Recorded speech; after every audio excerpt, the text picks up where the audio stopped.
So last month, my roommate Jake decided he was going to save the planet, one banana peel at a time, and started a compost bin in our kitchen. At first, it was pretty standard eco-warrior stuff: coffee grounds, carrot tops, the occasional moldy bagel.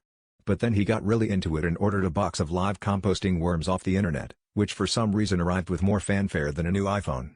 I didn't think much of it until I noticed Jake whispering to the worms every night, like he was negotiating a peace treaty or something. A week in, the worms started multiplying faster than my student loans. I'd open the bin, and it was like Times Square on New Year's Eve in there.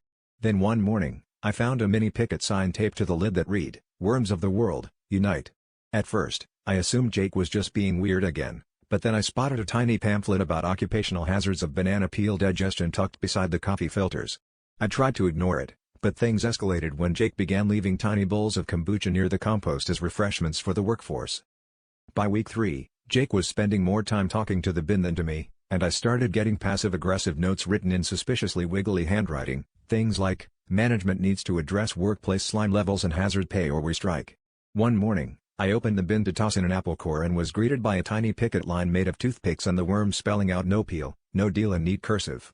Jake just shrugged and said, "They're unionized now." I had to sign a contract.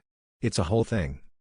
So now my kitchen smells like a fruit salad left in a sauna. Jake's negotiating with the worm steward about time off for cocooning, and every time I eat a banana, I get dirty looks from the compost bin.